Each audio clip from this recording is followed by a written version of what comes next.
Hi வணக்கம் உறவுகளே. இந்த திருமண நாள் பிறந்த நாள் காணும் அனைவருக்கும் என் அன்பான வாழ்த்துக்கள்ப்பா. இப்ப பாத்தீங்கன்னா சிக்கன் எடுத்திருக்கேன். சிக்கன் மிளகு ஃப்ரை பண்ண போறேன். வாங்க அது எப்படி செய்யலாம்னு பார்க்கலாம். இப்ப பாத்தீங்கன்னா அதுக்கு நான் மிளகு வறுவல் செய்யறதுக்கு பாத்தீங்கன்னா 1/2 கிலோ சிக்கன் கழுவி எடுத்து வச்சிருக்கேன்ப்பா. அதுக்கு பாத்தீங்கன்னா மசாலா பொருளும் அரிஞ்சு கட் பண்ணி வச்சுட்டேன். வெங்காயம், தக்காளி, கருவேப்பிலை, கொத்தமல்லி, பச்சை மிளகாய் எடுத்து வச்சுட்டேன். இதுக்கு வந்து பாத்தீங்கன்னா அதிக மசாலா தேவையில்லை. ஏன்னா மிளகுடைய சுவை தான் அதிகம் இருக்கணும்.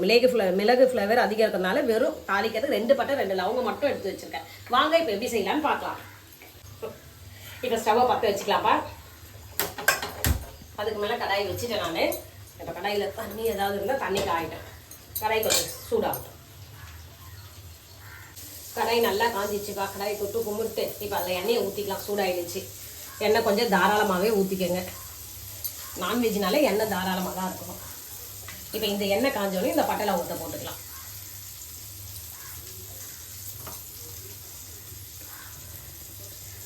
பட்டை போட்டுக்கலாம். மசாலா பொரிஞ்சிடுச்சு. கருவேப்பிலை போட்டுக்கலாம். அப்படியே வந்து வெங்காயமும் கூட போட்டுக்கலாம்.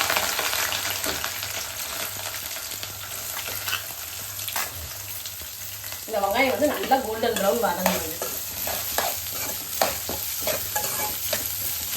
வதங்கத்துக்கு போடலையா? பரவாயில்ல, கூடவே இருந்து கத்துக்கினேன்னு நினைக்கிறேன். இப்படிதான் சமையல் செய்யும் நீயும்.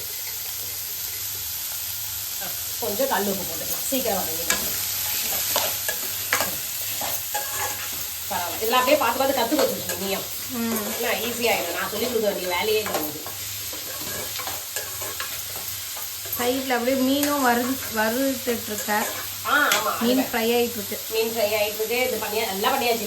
இது இந்த மிளகு இது பண்ணோம், அவ்வளோதான். எல்லாம் முடிச்சா சண்டே சமையல் ரெடி. சண்டே சமையல் ரெடி. சூப்பராக உட்காந்து சாப்பிட்லாம்.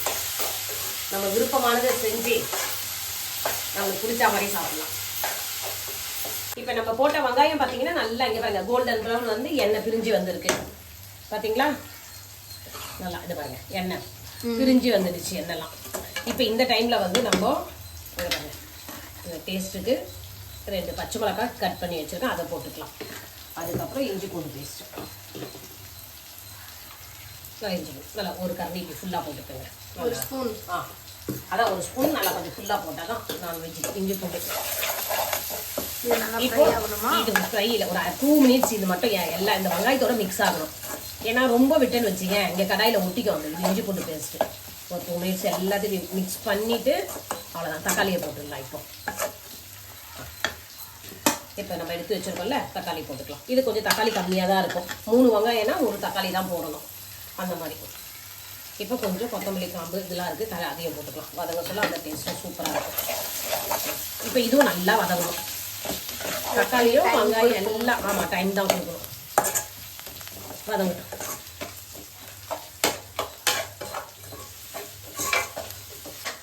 இப்போ நம்ம போட்ட தக்காளி, இஞ்சி பூண்டு பேஸ்ட் எல்லாமே நல்லா வதங்கிடுச்சு. இந்த நேரத்தில் நம்ம மசாலா ஆட் பண்ணிக்கலாம்.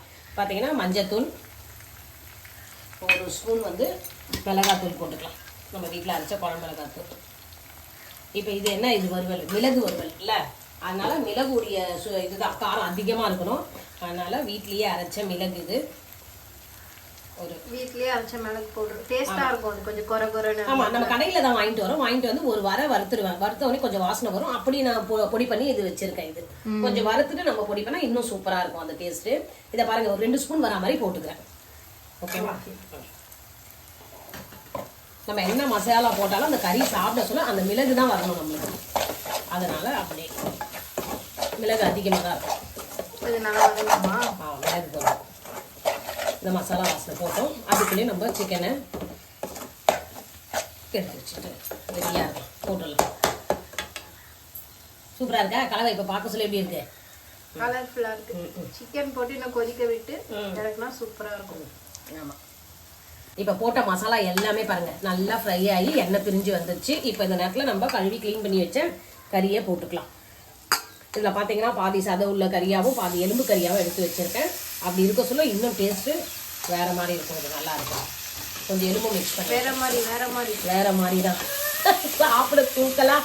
இது எப்படி தெரியுமா இருக்கும்? இது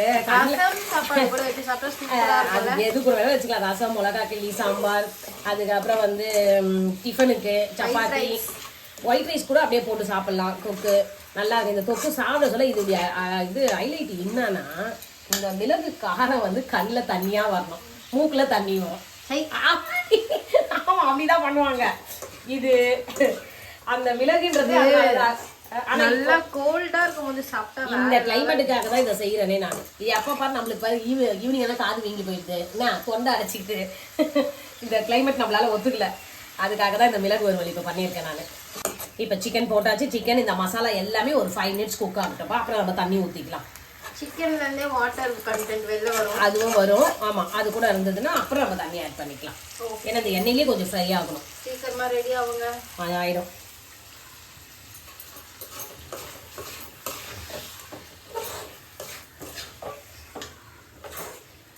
இப்போ சிக்கன் போட்டு பார்த்தீங்களா, சிக்கனும் நல்லா இது மசாலாவோட ஃப்ரை ஆகி எண்ணெய் வந்துருச்சு. இப்போ இந்த நேரத்தில் நம்ம தண்ணி ஊற்றிக்கலாம். இது போட்டு ஒரு 10 minutes தான் இப்போ கொதிக்க விடணும். சிக்கன் சீக்கிரம் வெந்துடும். தண்ணி போதும் அவ்வளோதான். அப்படியே அந்த இதுலேயே வேகணும், அவ்வளோதான். எண்ணெயிலே தான் வேகணும். இது நம்ம கொஞ்சம் தண்ணி எக்ஸ்ட்ரா ஊற்றிருக்கோம், அவ்வளோதான். எலும்பு கறி போட்டிருக்கோம்ல, இதுவே நம்ம வந்து இது போன்லெஸ் சிக்கன் போட்டோன்னு வச்சுக்கோ, அப்படியே இந்த எண்ணெயிலேயே தான் ஸ்லோவாக வைக்கணும். ஆனால் ஸ்டவ்வை ஸ்லோவில் வச்சு எண்ணெயிலேயே ஃப்ரை ஆகிட்டே இருக்கும். சுக்கா வறுவல் மாதிரி சூப்பராக வரும். சரி, இந்த நேரத்தில் வந்து நம்ம உப்பு இந்த போட்டிருக்க மிளகு எல்லாமே கரெக்டாக இருக்கான்னு பார்த்துக்கலாம். அப்படி வேணும்னா ஆட் பண்ணிக்கலாம் நம்ம. டைம் கொடுப்போம். ஆமாம், டைம் கொடுக்கணும். எல்லாத்துக்கும் டைம் கொடுக்கணும்.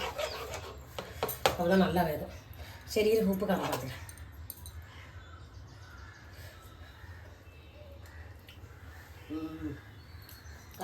கொஞ்சம் பழம் உப்புலாம் கரெக்டாக இருக்கு. காரமும் சுதுவாக தான் இருக்குது. இப்போ உச்சிக்கு போகுது காரம்.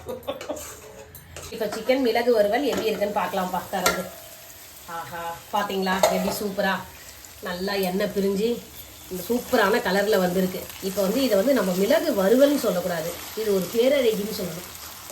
உலக அழகிகள்லாம் கருப்பாக இருக்கிறவங்க தான் அழகிங்கன்றாங்க. இந்த சிக்கன் தொக்கு எவ்வளோ நல்லா இல்லை. இந்த தொக்கு சாப்பாடு சாப்பிட்றதுக்கு பேரழகி சிக்கன். பேரழகி சிக்கன் இது பேர். மிளகு சிக்கனோட நம்ம பேரழகி சிக்கன் சொல்லலாம். ஏன்னா சாமி சிலை கருப்பு தான். இந்த பிளாக் கலர் வந்ததுனால இந்த சிக்கனுக்கு நீக்கு இன்னும் கொஞ்சம் க்ளோஸ்அப்பில் காட்டு. இதுவே அழகு.